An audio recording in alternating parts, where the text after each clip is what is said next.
좀 전에 읽은 말씀을 가지고 느헤미야서 두 번째 메시지 무너진 성벽을 재건하는 기도라는 제목으로 하나님 말씀 나누겠습니다. 여러분이 이 수준 높은 유머를 이해할 수 있을지 모르겠는데요. 어느 날 교회 앞에 술집이 생겼습니다. 그러자 그 술집으로 인해서 경건한 분위기가 망쳐질 수 있다고 생각한 교회 목사님이 교인들과 함께 매일 술집이 망하게 해달라고 기도를 했습니다. 그런데 그렇게 기도가 시작된 지 며칠이 지나서 그만 화재가 나서 술집이 망하고 말았습니다. 화가 난 술집 주인은 이 모든 것이 자신들이 망하도록 기도한 그 목사와 교회 때문이라고 생각하고 그것을 믿고 목사를 고소했습니다. 재판이 벌어졌고 재판관이 술집 주인에게 물었습니다. 정말 기도한 목사님과 교회 때문에 술집이 망했다고 생각하시나요? 그러자 이 술집 주인은 확신을 가지고 네 라고 대답을 했습니다.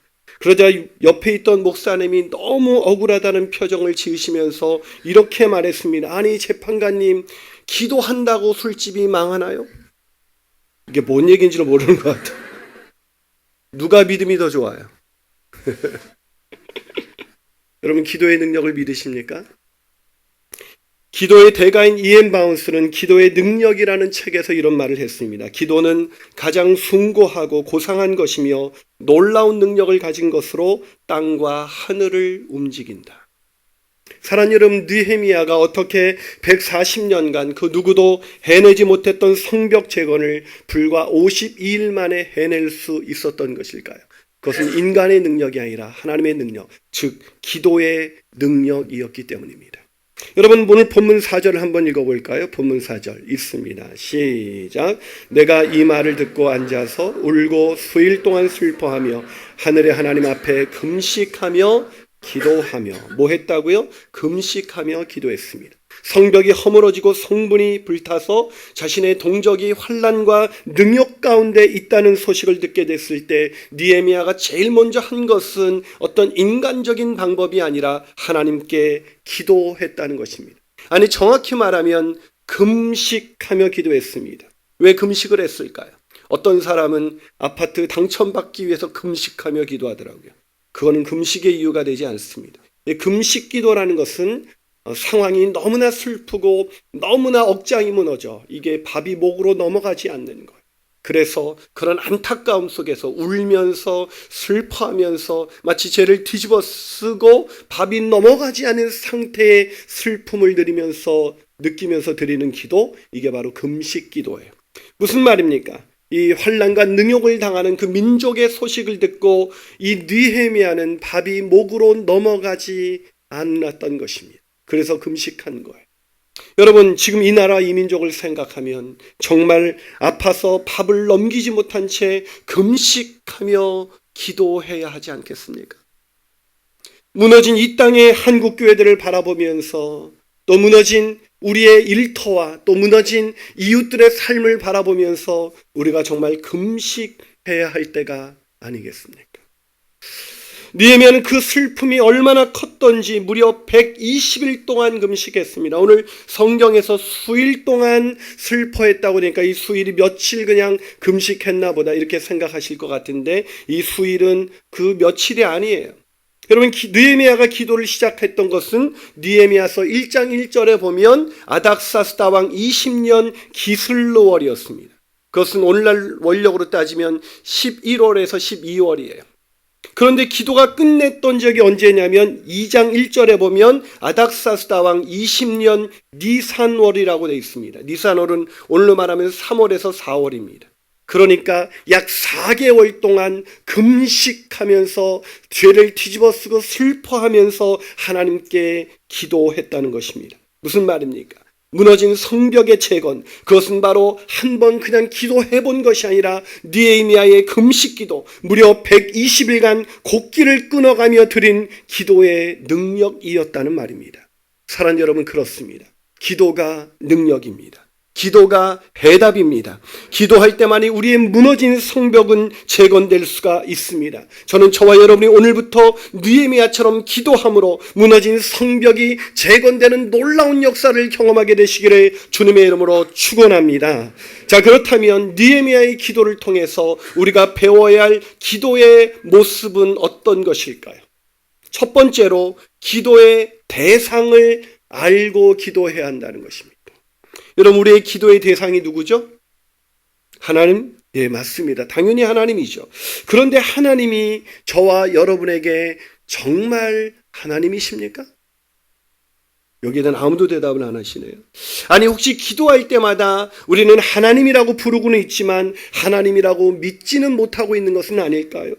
그래서 기도하다가 기도 응답이 될 것을 믿지 못한 채 기도를 중단하게 되는 것은 그분이 정말 하나님이라고 우리가 믿지 않고 있기 때문은 아닐까요? 마틴 루터는 그렇게 하나님을 믿지 못한 채 살아가고 있는 우리들을 향해서 이런 유명한 말을 남겼습니다. 하나님을 하나님 되게 해라.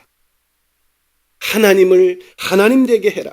그렇습니다. 능력 있는 기도와 그렇지 못한 기도의 차이는 습관적으로 하나님을 부르는 데 있는 것이 아니라 우리의 기도를 받으시는 하나님이 어떤 분이신지를 정확히 아는가에 달려있는 것입니다. 느헤미야는 바로 그 하나님이 어떤 분이신지를 정확히 알고 있었습니다. 자, 오늘 본문 5절에서 느헤미야가 기도를 어떻게 시작하고 있는지, 자, 5절을 한번 읽어볼까요? 있습니다. 시작. 이르되 하늘의 하나님 여호와 크고 두려우신 하나님이여, 주를 사랑하고 주의 계명을 지키는 자에게 언약을 지키시며 긍휼을 베푸시는 주여 간구하나이다. 자, 느헤미야가 누구에게 기도하고 있어요?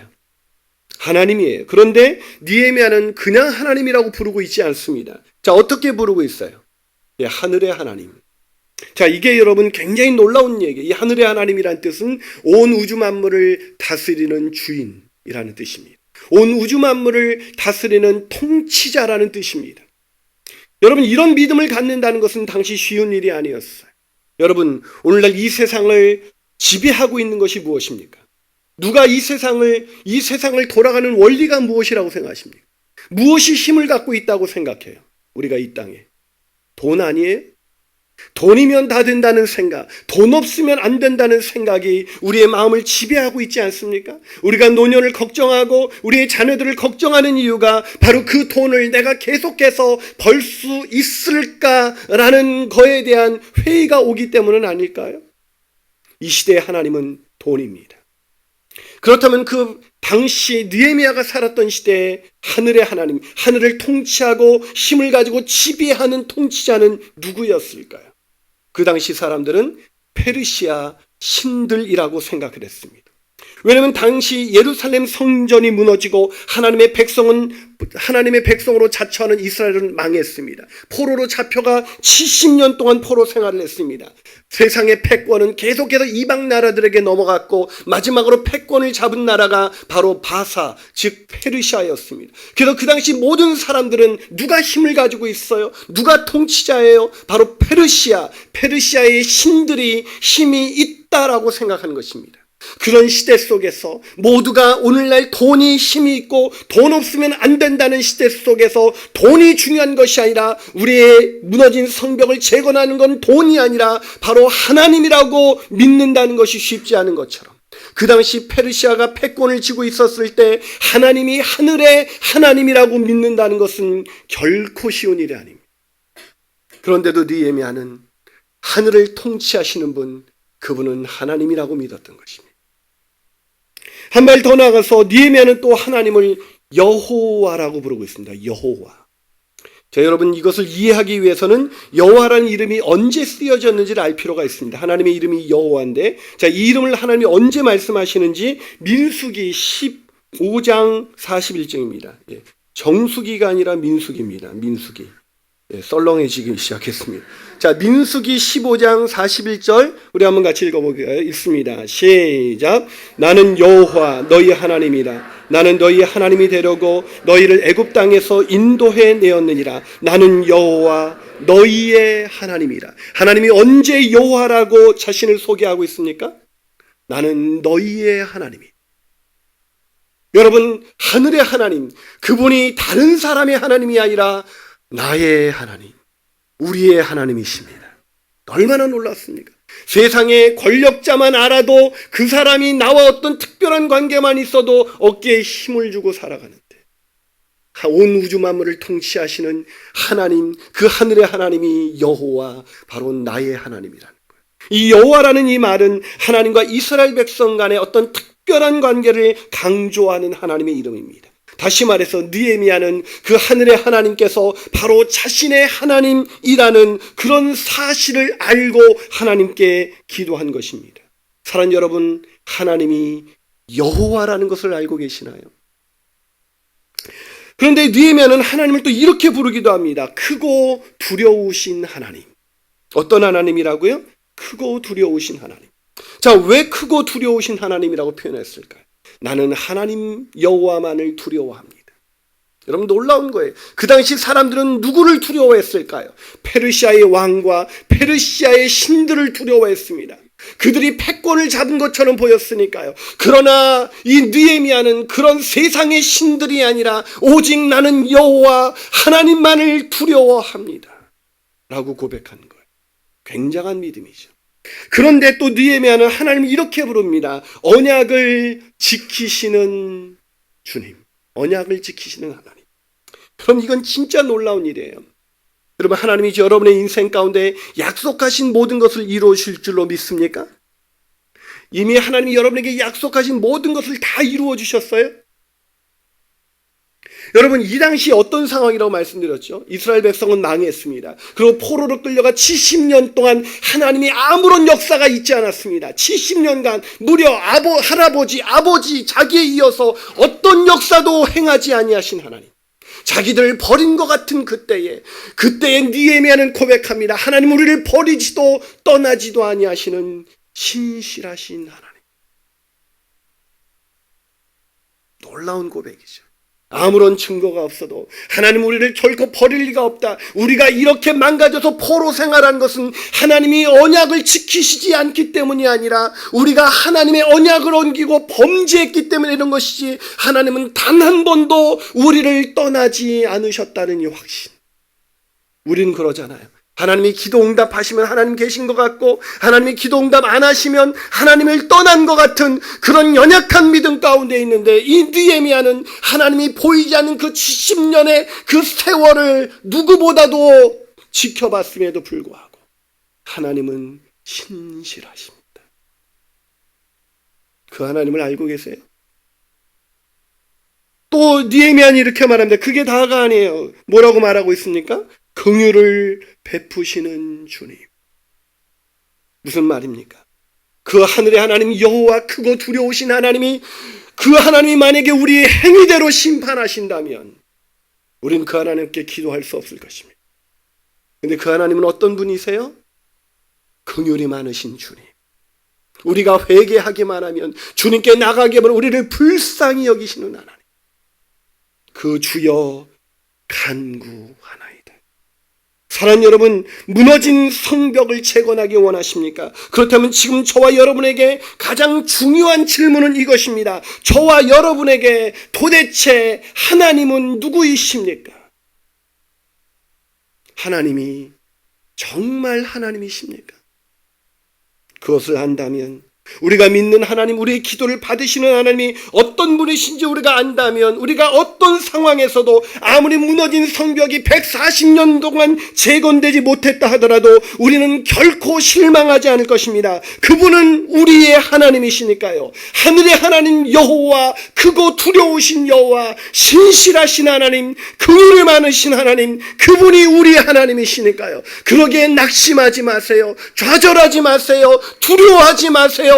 염려하지 마세요. 그분이 우리의 하나님이십니다.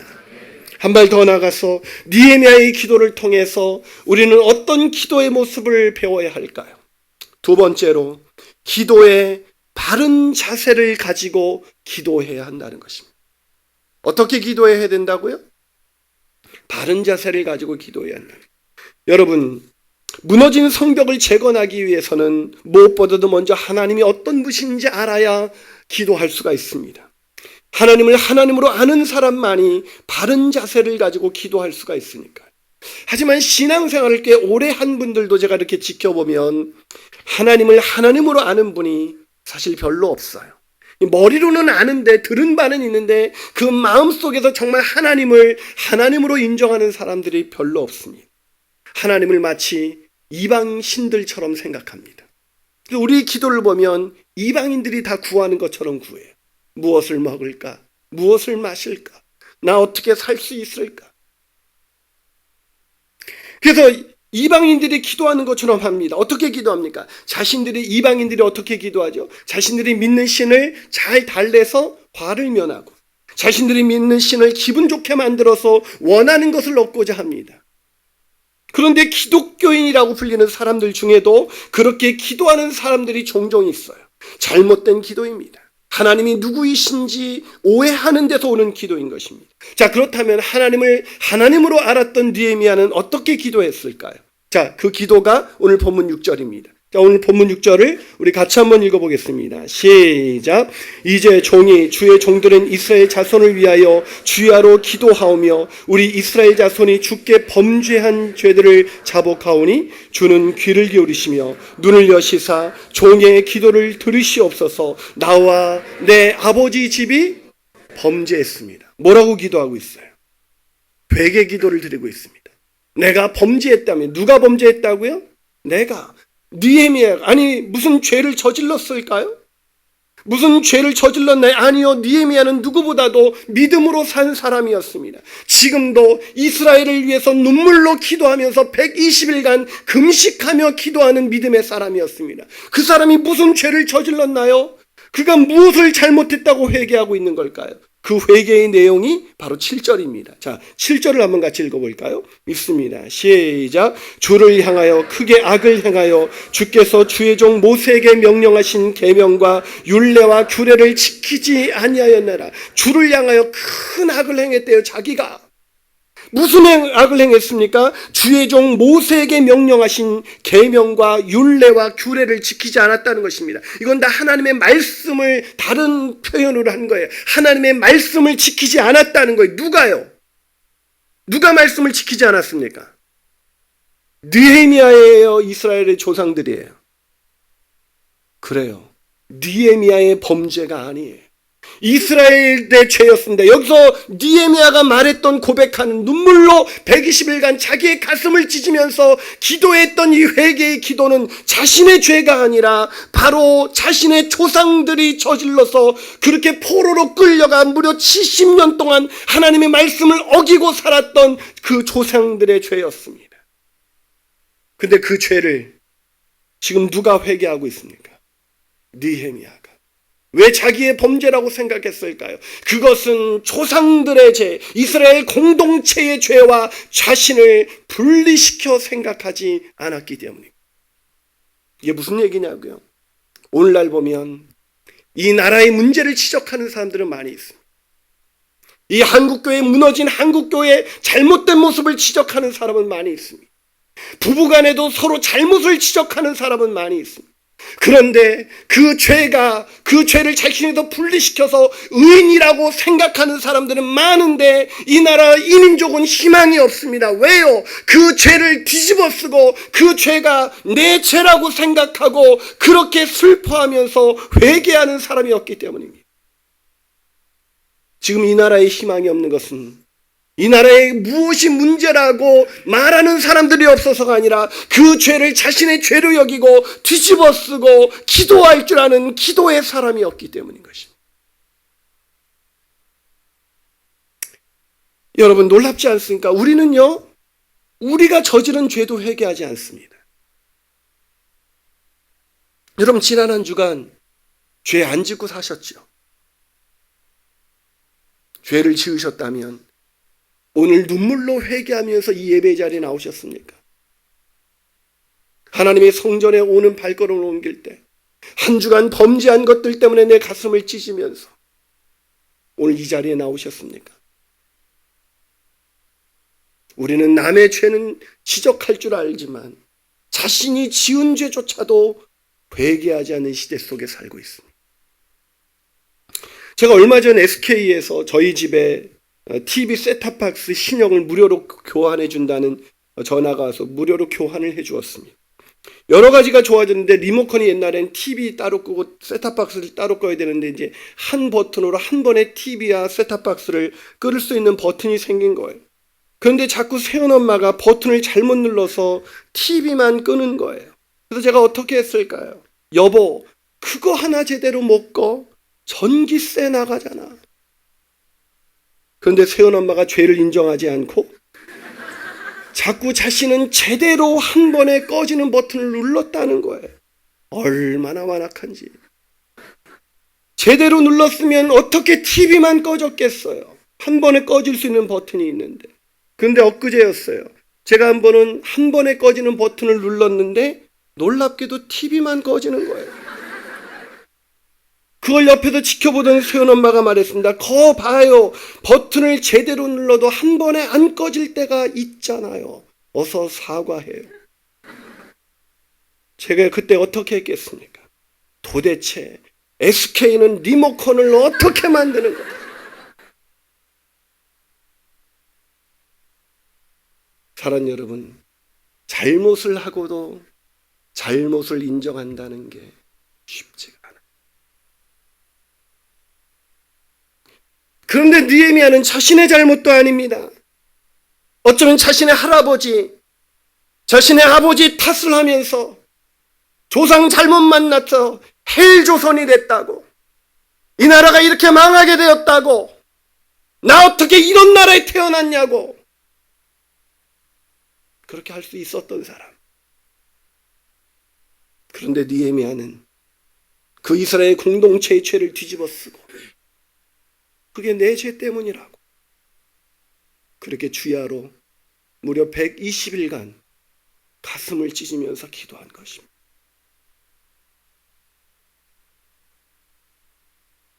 오늘날 한국, 이 나라 이민족, 한국교회가 소망이 없는 것은 똑똑한 사람들 얼마나 많은지, 무엇이 문제고, 이 나라의 정치가가 뭐가 문제고, 이 나라의 기업이 뭐가 문제고, 이 나라의 교회가, 이 나라의 기업이, 이 나라의 상대방이 무엇이 문제인지는 너무나 기가 막히게 말하는데 그것이 바로 자기의 죄라고 뒤집어 쓰고 눈물로써 그 공동체 의식을 가지고 자신과 공동체를 분리시키지 않은 채 일체감 속에서 그게 바로 내 죄라고 눈물로 기도하는 이 시대에 느헤미야의 기도가 없다는 것입니다.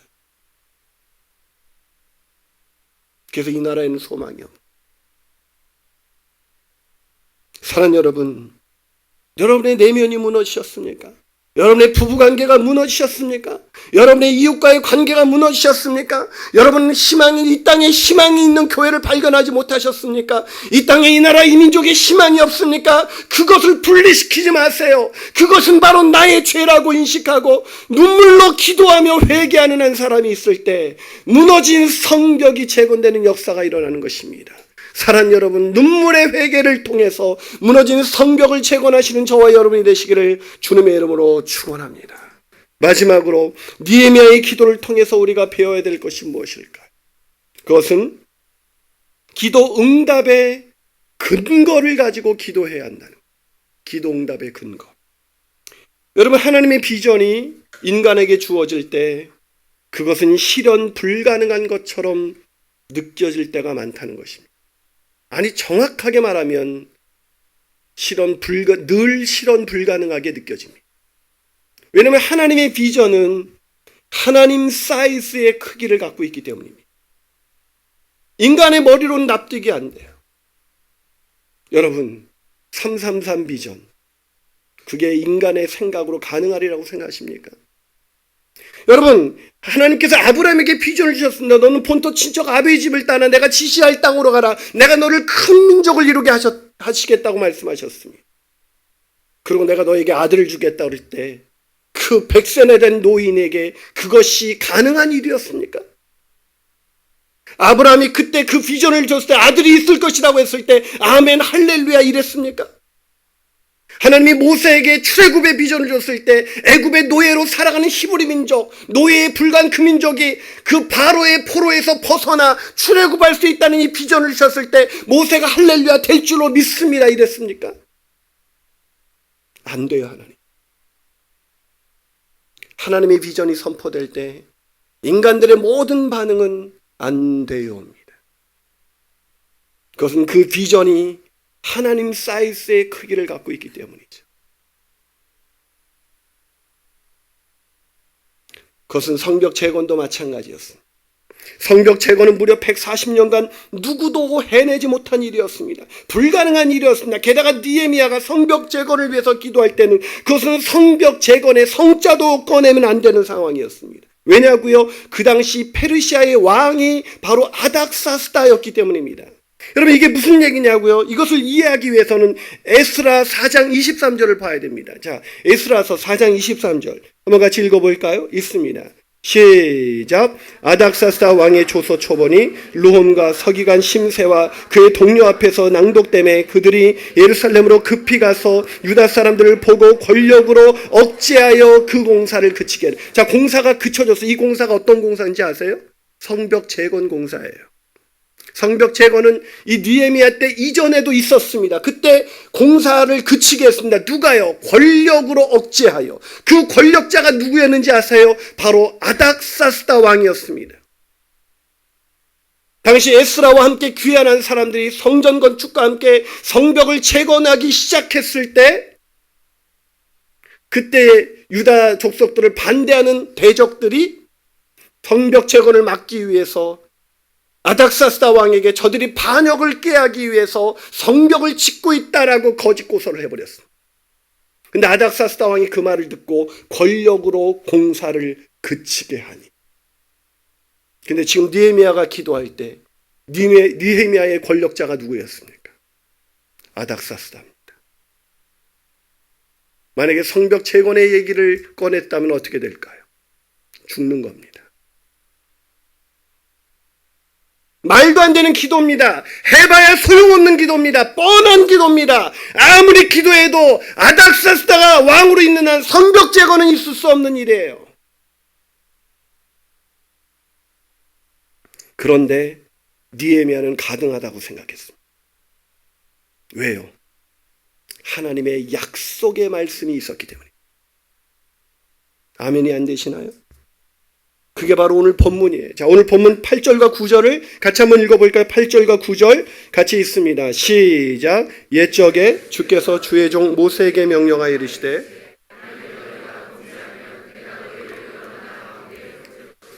만일 내게로 돌아와 내 계명을 지켜 행하면 너희 쫓긴 자가 하늘 끝에 있을지라도 내가 거기서부터 그들을 모아 내 이름으로 두려고 택한 곳에 돌아오게 하리라 하신 말씀을 이제 청하건대 뭘 기억해 달라고요? 하나님이 옛적에 모세에게 말씀하신 그 말씀. 우리가 하나님께 불순종하면 흩으실 것이지만 우리가 돌이켜 회개하고 주님께로 돌아오기만 한다면 주님께서 우리가 땅 하늘 끝에 있을지라도 거기서부터 우리를 모으셔서 회복시키실 것 라는 그 하나님의 말씀을 기억하옵소서.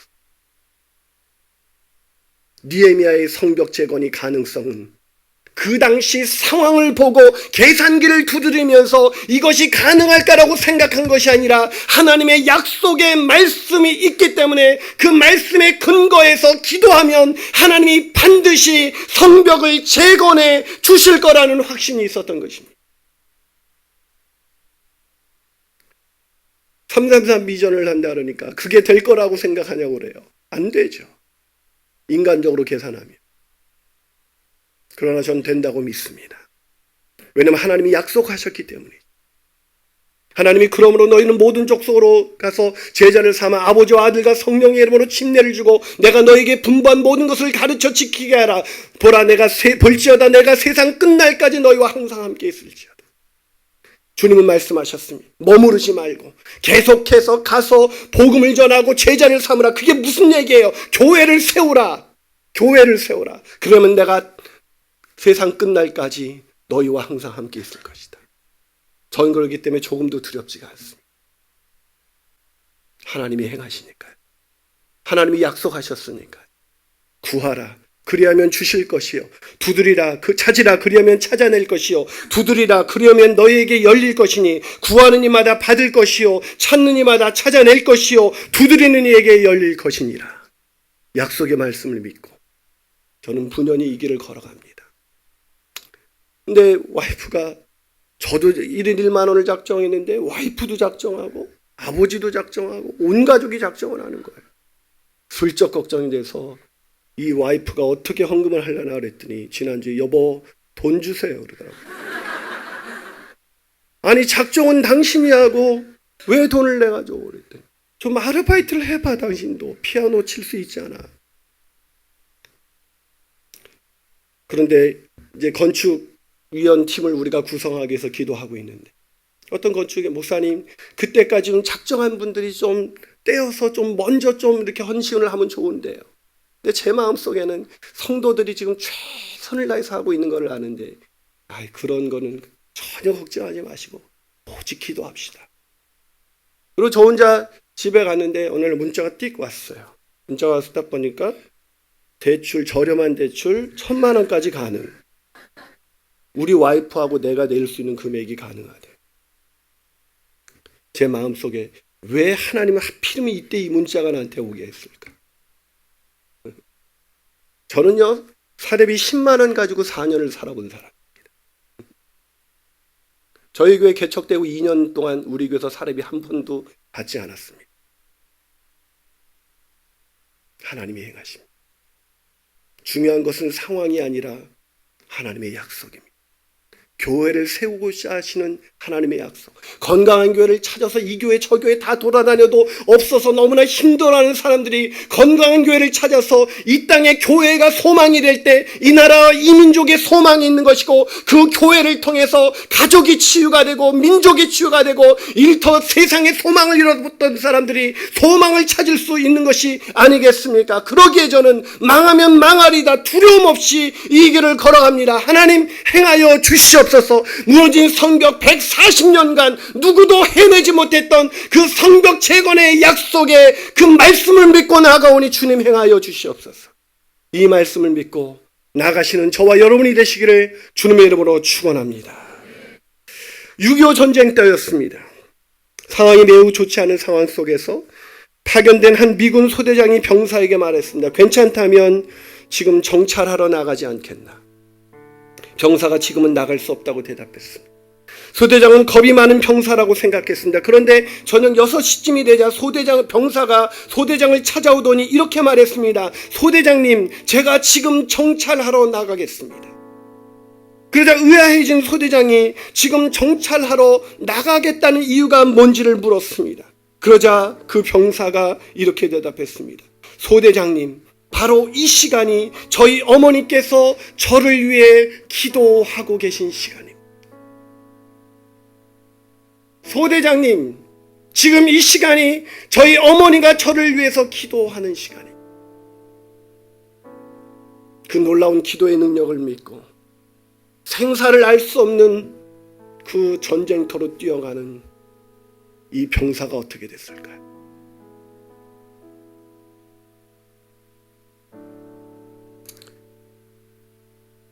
엊그제 한 아이가 저를 찾아왔습니다. 한 어린아이. 봉투를 내밀었어요. 거기엔 비전 헌금 봉투에 1,000원, 아이의 이름과 1,000원이 적혀져 있어요. 이게 뭐니? 목사님 보면 몰라요? 비전 헌금이잖아요. 네가 돈이 어디서 났어? 제 하루 용돈이에요.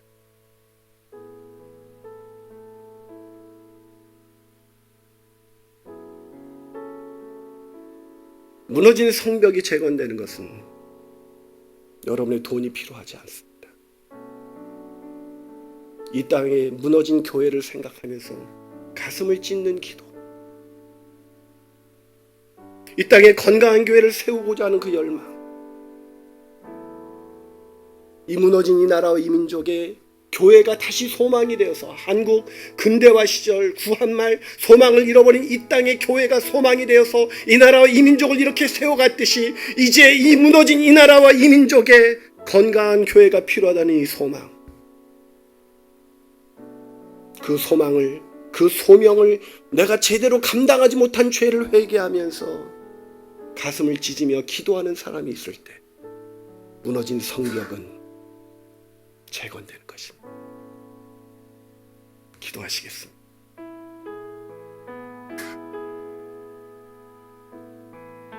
사랑하는 여러분, 여러분의 인생에 무너진 성벽은 무엇입니까? 어떤 노력으로도 재건될 수 없다고 생각하게 된 그 무너진 성벽은 무엇입니까? 여러분의 신앙, 여러분의 내면은 아니세요? 여러분의 부부관계는 아니십니까? 여러분의 아이들이 아니에요? 여러분의 일터는 아니십니까? 아니, 무너진 이 한국교회, 이 나라, 이 민족은 아니겠습니까? 그러나 걱정하지 마십시오. 우리의 기도를 들으시는 분은 하나님이십니다. 그분은 하늘의 하나님이십니다. 그분은 여호와이십니다. 그분은 크고 두려우신 분이십니다. 그분은 우리를 결코 버리지도 떠나지도 아니하시는 신실하신 하나님이십니다. 그분은 나에게 긍휼을 베푸시는 주님이십니다. 그 하나님 앞에서 하나님을 하나님으로 섬기지 못하고 돈을, 세상을, 쾌락을 하나님으로 섬기며 산 것을 회개하십시오. 그렇다면 아무리 상황이 좋지 않더라도, 인간적으로 도저히 불가능해 보여도 하나님께서 고쳐 주실 것입니다. 무너진 것을 재건시켜 주실 것입니다. 그 믿음으로 우리 이 찬양 부르며 나갔으면 좋겠습니다. 나의 백성이 다 겸비하여, 나의 백성이 다 겸비하여 내게 기도하며 나의 얼굴을 구하여서 그 악한 길 떠나며 하늘에서 듣고